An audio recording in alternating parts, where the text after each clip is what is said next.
semua kita yang ada di dalam organisasi ini atau di bawah payung besar ini, GBI Rock, kita pasti tahu bahwa tema besar kita pada tahun ini adalah The Year of, halo jemaat, The Year of Reproduction. Ya, maaf sedikit istilah asing, tapi jangan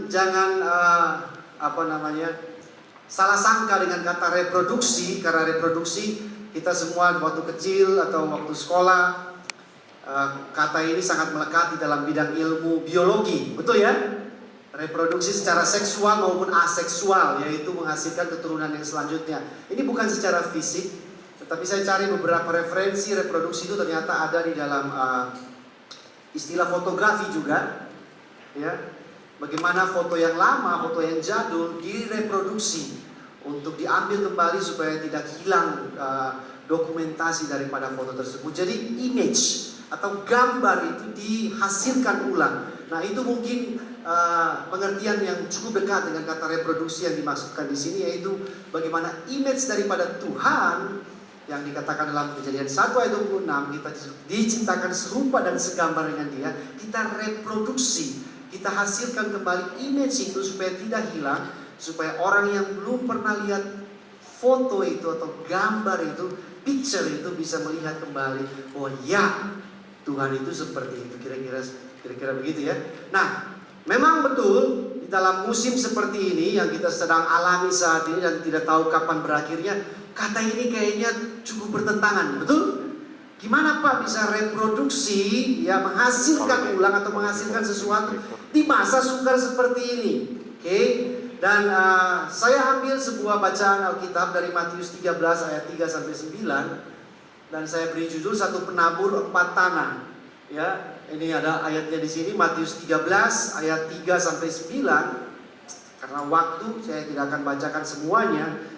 Jadi bagaimana kita bisa reproduksi? Mungkin perumpamaan ini bisa membantu Bapak Ibu untuk melihat ada hal-hal di dalam hidup kita yang kita tidak bisa menghasilkan sesuatu, yaitu buah. Oke, ada beberapa hal yang di dalam diri kita yang menghalangi kita menghasilkan sesuatu yang keluar untuk berdampak bagi orang lain atau bagi komunitas kita. Saya beri judul ini karena di dalam bacaan ini, saudara bisa baca nanti di rumah, ya. Saya dengan iman percaya saudara baca ulang di rumah. Di dalam bacaan ini, perumpamaan tentang penabur, dikatakan di sana sangat jelas sekali bahwa hanya satu orang penaburnya. Setuju? Setuju? Ayat itu dimulai dengan Yesus memberikan perumpamaan, maka keluarlah seorang penabur menaburkan benih. Ada yang jatuh di mana? Di pinggir jalan. Betul? Kemudian yang kedua jatuh di mana? Tanah berbatu. Yang ketiga jatuh di mana? Tengah semak berduri. Yang keempat jatuh di tanah yang baik. Jadi perhatikan baik Bapak Ibu, hanya satu orang penabur saja, tetapi jatuh di 4 tipe atau jenis tanah yang berbeda. Kenapa saya mau ulangi ini? Karena satu orang penabur ini yang pasti di sana adalah Tuhan. Amin. Dan Dia yang punya benih itu. Setuju? Firman Tuhan. Benih firman Tuhan. Jadi satu benih, satu penabur yang sama. Dan perhatikan baik, cara menaburnya pun sama. Tidak dikatakan di dalam Alkitab bahwa dia cara menabur di tepi jalan berbeda dengan cara menabur di tanah berbatu. Alkitab mencatat cara menaburnya sama. Jadi metode yang dipakai sama, benihnya sama, orang yang menabur sama. Namun yang berbeda adalah penerima benih tersebut, tanah tersebut. Dan dikatakan jelas di dalam cerita itu bahwa tanah di situ menggambarkan hati manusia. Katakan hati manusia, yaitu hati saudara dan hati saya. Nah, saya paling suka perumpamaan ini karena saya sudah baca ulang, nggak tahu sudah berapa kali, dan selalu mendapat pemahaman yang baru. Nah, itu luar biasanya Alkitab, firman Tuhan. Kalau saudara baca ulang, saudara gali lebih dalam, saudara mesti ingat bahwa mutiara, berlian, ya semua yang berharga itu tidak ada di permukaan tanah, tetapi ada di tempat yang dalam. Makanya kita harus gali lebih dalam. Selalu dapat pemahaman yang baru, dapat pengertian yang baru. 4 jenis tanah ini bisa dikatakan bahwa mewakili 4 orang yang berbeda. Oke? Makanya tidak heran di dalam gereja atau di dalam sebuah ibadah, firman yang sama datang, tetapi saudara yakin hasilnya pasti beda-beda. Setuju? Setuju? Firman disampaikan, hasilnya berbeda. Walaupun duduk berdampingan, metode mengajarnya, metode khotbahnya sama, benihnya sama, tetapi hasil bisa berbeda-beda. Karena dikatakan yang betul, ada 4 jenis anak.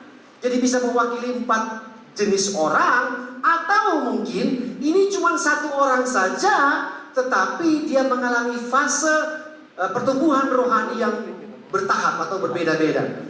Jadi ini orang yang sama. Fase pertama mungkin dia seperti di pinggir jalan, fase kedua seperti tanah berbatu, fase ketiga dan seterusnya.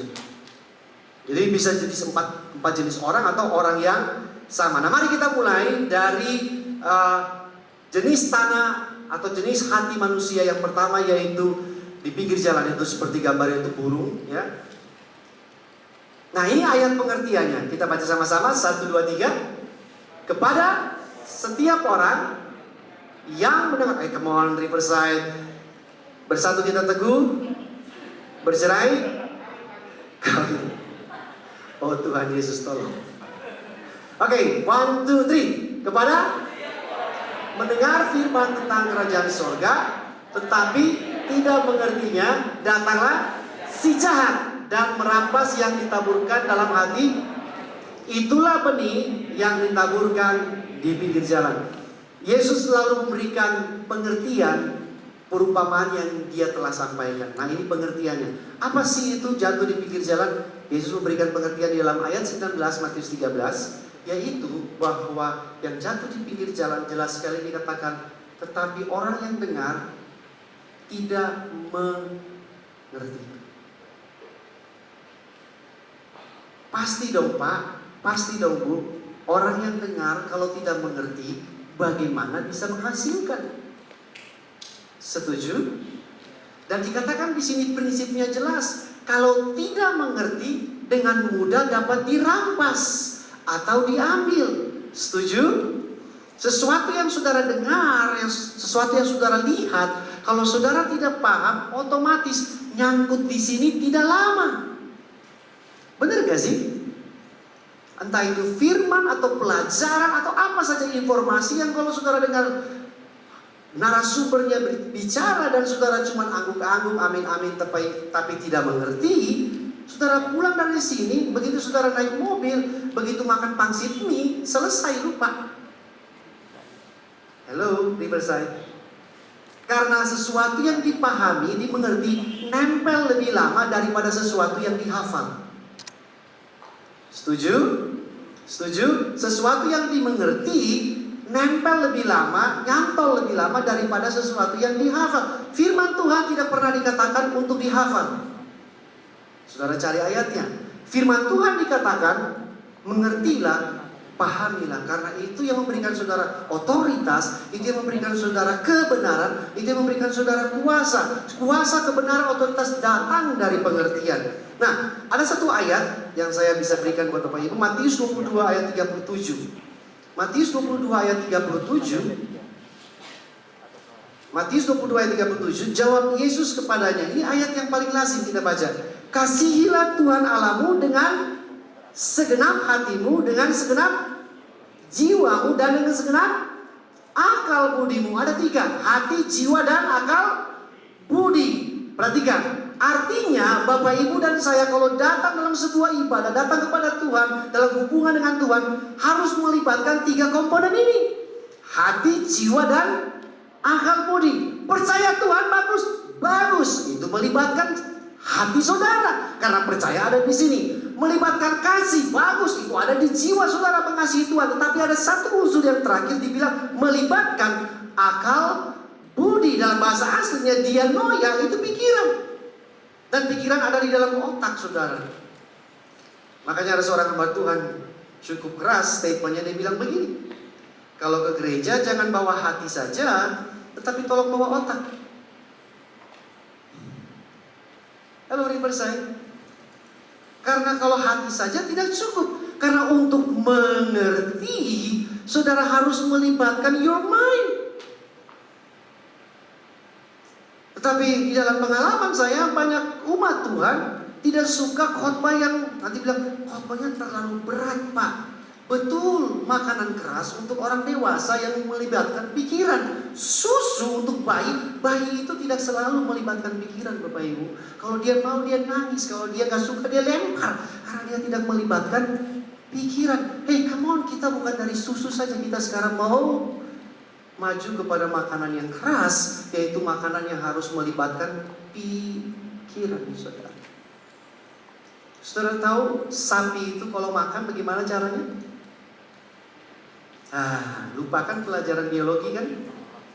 Sapi kalau makan namanya mama biak. Makan pelan, dia ada kantong khusus. Habis itu dia dia muntah lagi, dia punya lagi, dia telan lagi, saya nggak tahu berapa kali. Tapi itulah cara sapi makan, sehingga mungkin gara-gara itu saudara bisa minum susunya yang lezat. Karena cara dia memama biak itu, dia mencerna seperti itu. Makanan yang dia dapat itu sudah benar-benar halus sekali dan bergizi, dan semua nutrisi yang ada di situ diserap dengan baik oleh pencernaan. Sehingga Alkitab bilang bahwa kita mencintai Tuhan, kita mengasihi Tuhan, tidak cukup kalau dengan hati dan jiwa, tapi tolong libatkan akal budi saudara. Ada amin di rumah Tuhan? Jadi libatkan pengertian, libatkan pikiran supaya saudara dan saya mendapat pengertian. Karena dari pengertian itu saudara bisa membangun kehidupan saudara. Orang bisa melakukan sesuatu dengan benar kalau terlebih dahulu mengerti dengan baik. Setuju? Saya ulangi, orang bisa melakukan sesuatu dengan benar harus terlebih dahulu mengerti dengan baik. Yang kedua, apa yang dimaksudkan dengan jatuh di tanah yang berbatu? Saya bacakan dulu dari bahasa Indonesianya. Ya, Matius 13 ayat 20 sampai 21. Pengertian daripada tanah berbatu. Benih yang ditaburkan di tanah yang berbatu ialah orang yang dengar firman, segera menerimanya dengan gembira. Katakan gembira. Bagus enggak gembira? Bagus. Tetapi, ya ada tetapinya. Ia apa? Tidak berakar dan tahan sebentar saja. Oh iya benar Pak, gembira itu tahan sebentar saja. Saya suka baca dan saya mendapatkan informasi bahwa emosi lifespan-nya, lifespan itu tuh bertahannya sebuah perasaan atau emosi dalam diri manusia hanya 90 detik. Makanya saudara tidak akan pernah ketemu orang yang gembira dari jam 8 pagi sampai jam 8 malam. Kalau saudara ketemu orang yang seperti itu, cepat-cepat bawa ke rumah sakit. Karena dia sudah menyalahi hukum alam, lifespan dari sebuah emosi hanya 90 detik. Oke, ya. Jadi dikatakan tetapi tidak berakar. Kenapa? Ya karena gembira. Dan tahan sebentar saja. Apabila datang penindasan atau penganiayaan. Saudara merasa enggak musim-musim ini adalah musim ditindas? Enggak perlu antikristus Bapak Ibu. Cukup coronavirus datang, kita sudah merasa seperti ditindas, bukan? Dianiaya. Karena firman itu, oh jelas, puji Tuhan. Ayat ini jelas, kita ditindas, kita dianiaya bukan karena kita salah. Kita ditindas dan dianiaya karena firman Tuhan ada di dalam kita. Orang curi ayam, ditindas, dipukul, pantas. Karena dia salah, tetapi kita ditindas dan dianiaya karena ada firman Tuhan di dalam kita. Amin. Dan firman Tuhan di dalam kita itu perlu diuji. Dengan cara apa? Ditindas, dianiaya. Apabila datang penindasan aniaya karena firman itu, orang itu pun segera apa? Murtad. Murtad di sini itu bukan, saya sudah selidiki kata ini, bukan artinya dia menyangkal Yesus dan meninggalkan Yesus. Bukan, murtad ini artinya dia kalah, kurang lebih seperti itu. Jadi ini bukan skandaliso yang seperti menyangkal Yesus, tetapi dia kalah. Oke, nah di dalam bahasa Inggris coba balik. Di dalam sebuah terjemahan The Message, dia jelas sekali dikatakan apa sih yang dimaksudkan dengan menerima dengan gembira dan tahan sebentar saja. Dikatakan begini, ya dalam bahasa Inggrisnya, itu adalah seseorang yang dengar dan instantly respond. Di dalam gereja tuh banyak sekali orang seperti ini. Instantly respond, dan instantly respond ini paling disukai oleh pembicara atau pengkhotbah. Karena kenapa? Membuat pembicara dan pengkhotbah semangat. Jadi waktu khotbah langsung ada bilang amin. Haleluya, tepuk tangan. Bahkan di beberapa gereja di luar negeri bisa sambil berdiri, dia tepuk tangan buat pembicara di depan. Instantly respond, bagus. Tetapi dia bilang begini, with enthusiasm, but. Nah kalau Alkitab bilang ada kata but atau tetapi, hati-hati. There is no soil of character. Dia jelasin, and so when the emotions, yang tadi kita baca gembira itu, adalah bentuk dari emosi, wear off itu lenyap, nguap. And some difficulty arrives. Oh kalau sekarang ini Pak bukan some difficulties lagi Pak, sudah all difficulties. Bukan beberapa kesulitan lagi Pak, tapi semua kesulitan sudah datang. There is nothing to show for it. Apanya yang to show for it? Emotion tadi. Betul. Kalau firman hanya berupa perasaan, berupa emosi sesaat, tidak bisa tahan lama. Setuju? Ada amin di rumah Tuhan? Saudara bilang khotbahnya bagus, buat pendetanya seneng banget. Gimana khotbahnya? Luar biasa Pak, bagus buat pendetanya. Tetapi kalau cuman emosi, cuman perasaan, hey, prinsip ini bilang enggak lama. Karena tidak ada karakter. Semua pengajaran, semua doktrin, kalau saudara cuman terima dan sampai kepada emosi saja, percayalah tidak lama. Dan orang tidak bisa lihat hasil. Takutnya istilah NATO, no action, talk only. Karena yang diminta adalah dia harus berubah menjadi karakter. Jadi kenapa orang ini kalah ketika kesulitan datang? Ya iyalah kesulitan kena emosi ya habis. Benar gak sih? Halo, Riverside, betul? Saudara dengar khotbah hari Minggu semangat, hari Senin masih semangat gak? Jemaat Tuhan yang dikasihi, masih semangat gak? Selasa masih semangat gak? Emosi atau perasaan gembira hanya bertahan sebentar. Tetapi kalau karakter tahannya lama. Di sini saya memberikan sebuah catatan bahwa karakter bertahan di semua musim kehidupan. Emosi tidak tahan walaupun hanya satu musim. Karena dia begitu rapuh, dia begitu cepat sekali hilang. Jadi kita harus menerima firman Tuhan untuk merubah menjadi karakter, bukan hanya emosi saja. Jadi bagaimana Pak hubungan dengan reproduksi? Oh ya, kita tidak bisa menghasilkan sesuatu dari hidup kita kalau saudara cuma terima, saudara tangkap dengan emosi. Berapa banyak pengikut Yesus, berapa banyak orang-orang banyak yang datang kepada Yesus yang akhirnya juga meninggalkan Yesus karena mereka cuma emosi. Paling kelihatannya di mana? 5.000 orang makan. Emosi nggak di situ? Emosi, dari lapar jadi kenyang, emosi. Wih, orang ini baik banget. Kasih kita makan roti gratis. Ini juru selamat nih. Emosi karena dari lapar jadi kenyang. Betul? Tapi itu cuma sebentar saja. Begitu lapar yang berikutnya, roti tidak datang, bye-bye. Karena dia cuma berupa perasaan atau emosi. Nah, karakter yang di sini yang dimasukkan dengan karakter yaitu karena hasil dari saudara terima firman Tuhan dan saudara biasakan. Saudara biasakan atau saudara kerjakan dalam hidup saudara diulang-ulang terus. Yang paling ngeri buat saya adalah pada saat ini kita dengar firman Tuhan banyak dalam satu tahun ada 52 kali. Kalau saudara rajin ke gereja ada 52 khotbah yang saudara dengar. Setuju? Tapi berapa banyak dari 52 khotbah itu yang saudara ulang-ulang dan berubah menjadi karakter? Atau cuman sampai sebatas emosi, khotbahnya bagus, luar biasa, khotbahnya pengajarannya dahsyat man, itu kan seringkali yang kita dengar. Dan takutnya itu hanya berupa emosi.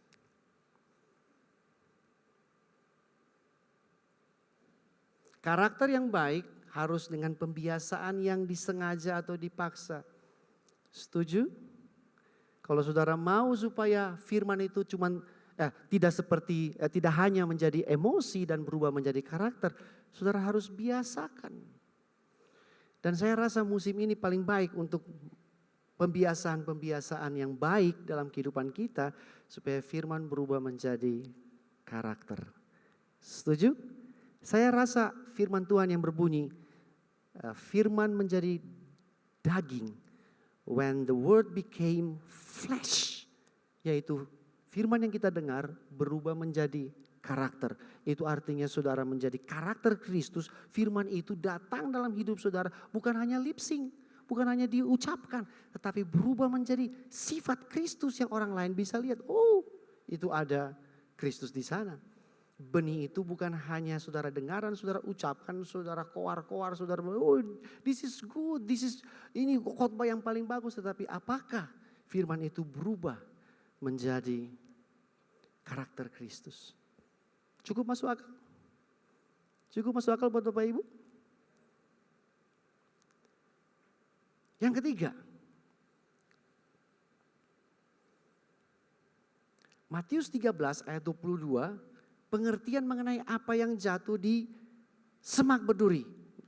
Dikatakan begini, sebagian lagi jatuh di tengah semak duri, lalu makin besarlah semak itu dan menghimpitnya sampai mati. Nah, pengertiannya di dalam ayat 22 ini ilustrasinya atau perumpamannya, pengertiannya begini.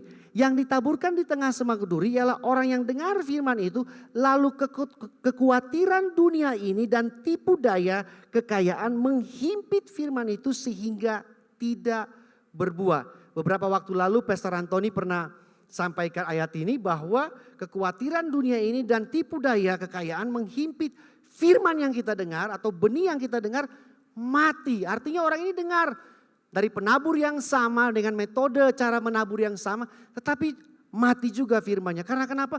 Ada khawatir dan tipu daya dunia ini. Saudara percaya bahwa tadi yang di awal saya katakan bahwa ini semua berbicara sesuatu yang bersifat internal di dalam kita. Setuju? Sesuatu yang ada di dalam hati kita. Nah, kalau di sini katakan tipu daya kekayaan dan kekhawatiran dunia, berarti yang di luar itu sebenarnya matching dengan yang di dalam, yang sudah ada di dalam, sehingga klop membunuh firman-Nya. Enggak tahu yang di dalam itu apakah itu berhala, yang di dalam itu apakah sesuatu yang saudara punya sifat yang buruk, yang kemudian ada tipu daya dari luar, matching dengan yang di dalam, menghimpit firman itu dan mati. Jadi semuanya berbicara mengenai di dalam. Karena Yesus sudah katakan bahwa tanah ini berbicara mengenai hati manusia. Jadi bukan sesuatu yang sifat di luar. Nah, baik, kita lihat tadi ayat yang tadi, saya mau bicara sedikit mengenai semak. Berarti kalau ini berbicara hati manusia, semak ini ada di mana?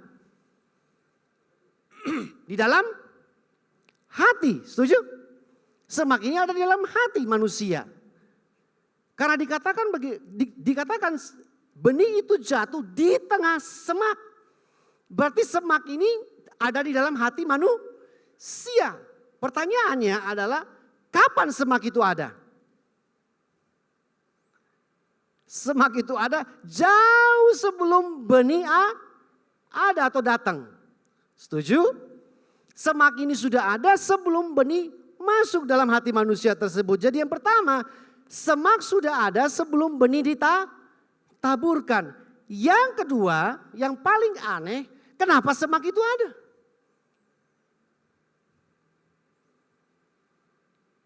Setahu saya, orang yang normal, yang waras, tidak pernah menumbuh kembangkan semak. Secara jasmani saudara tanam sesuatu, saudara tanam bunga, tapi di sampingnya ada semak, terus saudara pagi-pagi saudara siram dua-duanya. Saudara siram bunganya juga, saudara siram semaknya juga. Ada seperti itu? Saudara beli pupuk di tempat tukang tanaman, saudara pupuk bunganya, saudara kasih pupuk juga semaknya. Enggak ada. Yang saya tahu, semak tidak perlu dipelihara, semak cukup dibiarkan tumbuh. Benar enggak sih? Tidak perlu dipelihara. Tidak ada orang pelihara semak. Semak tidak perlu perawatan khusus. Semak cukup dibiarkan saja semakin besar. Nah, semak ini adalah sesuatu yang di dalam hidup saudara dan saya kita biarkan. Apakah itu kebiasaan buruk saudara? Apakah itu pola hidup saudara? Apakah itu sifat saudara? Sesuatu yang saudara biarkan. Dan yang saya tahu semua kebiasaan buruk itu terjadi karena pembiaran. Tidak ada orang yang membiasakan kebiasaan buruk. Selalu dimulai dari pembiaran. Setuju? Malas tidak perlu dibiasakan. Malas cukup dibiarkan jadi terbiasa. Benar gak? Gak ada orang bilang, saya niat mau malas pak. Gak perlu. Cukup biarin aja. Ya kan? Berbohong, gak perlu diniatin. Gak perlu dipaksa, gak perlu diusahain.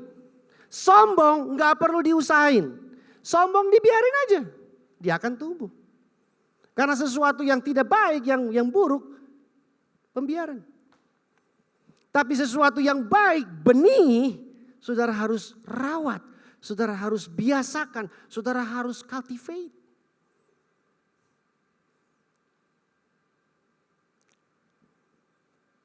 Saudara harus jaga. Jadi kebiasaan buruk cukup dibiarkan, ya, dan akhirnya yang kita semua alami. Akhirnya ujung-ujungnya semak itu atau kebiasaan buruk itu menindas, mematikan benih tersebut. Sehingga kita enggak reproduksi.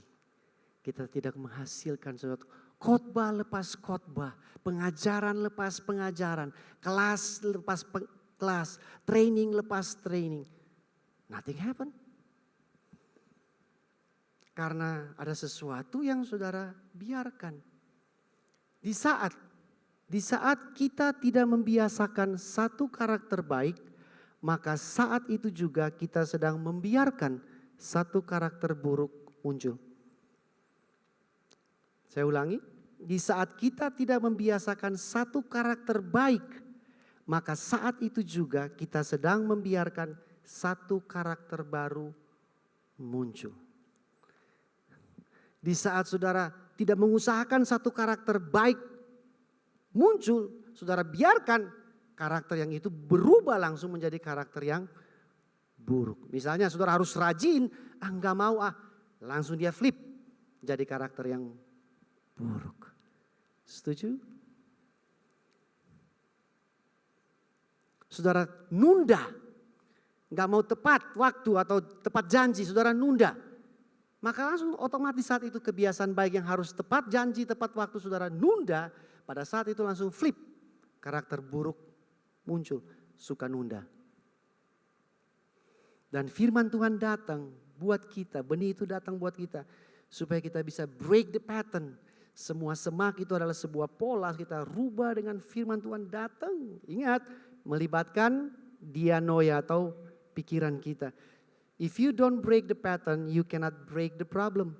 Rata-rata problem kita terjadi dan kita tetap ada di sana karena kita sudah terjebak dalam patronnya atau patternnya. Setuju? Orang yang menipu pasti ada polanya. Orang yang suka tunda pasti ada polanya. Orang yang ingkar janji pasti ada polanya. Orang yang cepat janji pasti ada polanya. Orang yang tidak bisa dipegang janjinya pasti ada polanya. Karena itu ada patronnya, patternnya. Yang terakhir, kita boleh tepuk tangan yang terakhir. Ya,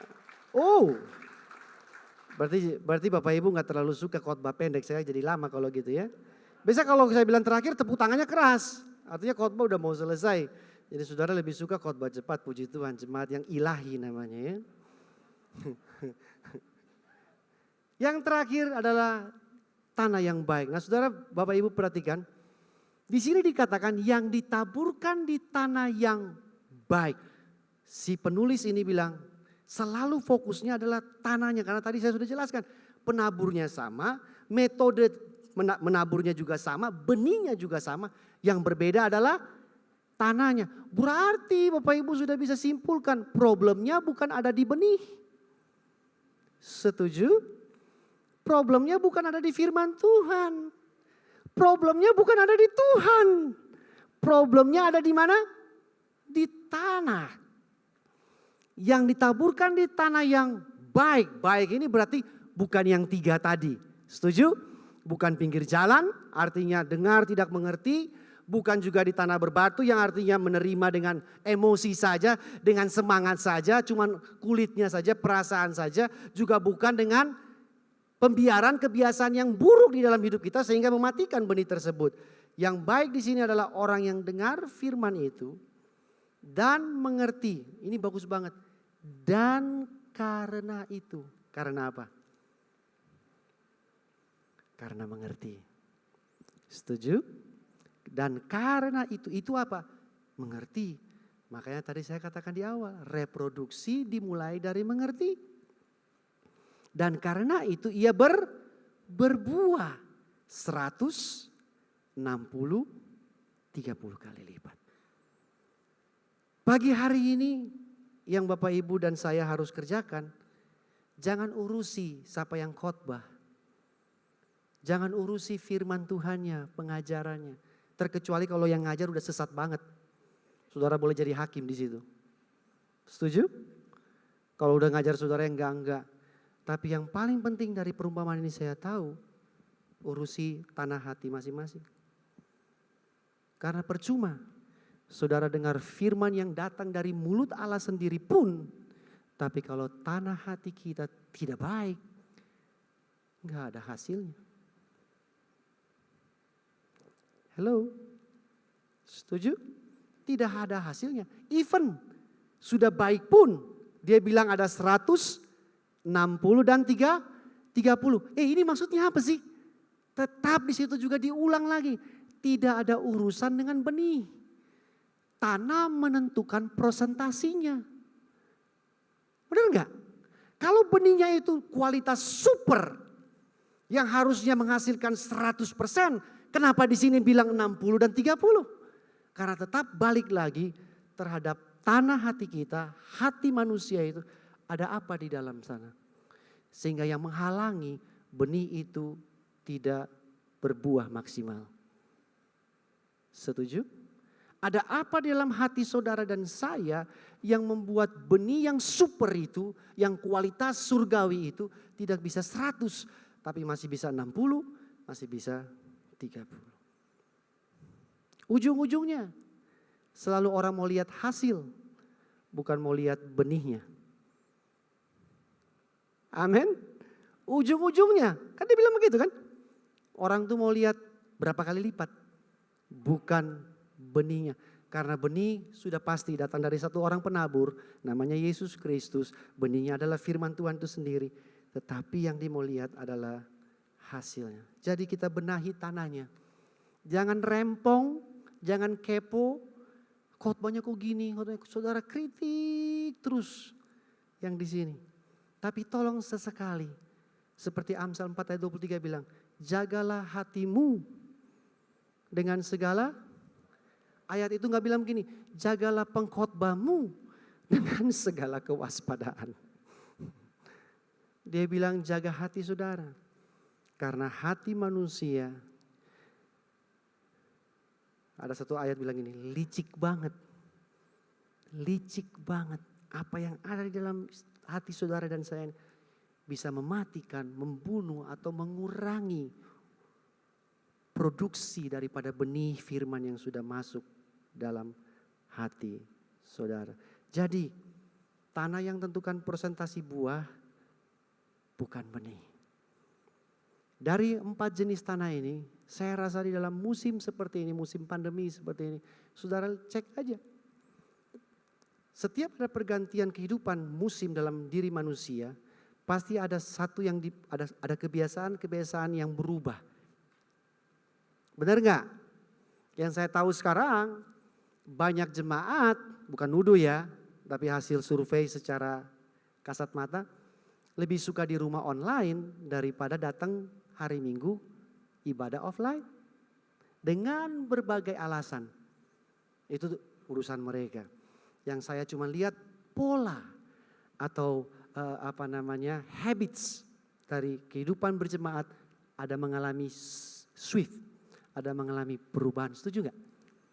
Setuju? Yang dulu kakinya suka jalan-jalan, sekarang jalan-jalan cuma dari kamar toilet, toilet dapur, dapur ruang tamu, ruang depan, teras rumah, terus masuk lagi. Ya kan? Terjadi perubahan kebiasaan. Itu secara yang umum. Saya nggak tahu kebiasaan-kebiasaan yang lain. Tapi saudara harus hati-hati. Prinsipnya tadi bilang, apa yang saudara biarkan bisa menjadi semak yang membunuh, mematikan, menindas benih firman Tuhan yang datang buat saudara. Tetapi kalau saudara mau itu jadi karakter yang baik, ayo kita biasakan. Secara apa Pak? Paksa dan sengaja. Setuju? Semua kebiasaan baik tidak mungkin terjadi otomatis. Semua kebiasaan yang baik harus dipaksa dan disengaja. Ada amin di rumah Tuhan? Rajin gak mungkin saudara biarin terus, haleluya saya jadi rajin sekarang. Tidak pernah terjadi seperti itu. Betul?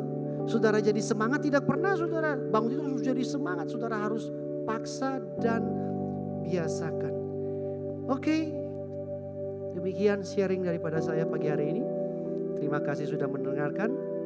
Tuhan memberkati setiap saudara.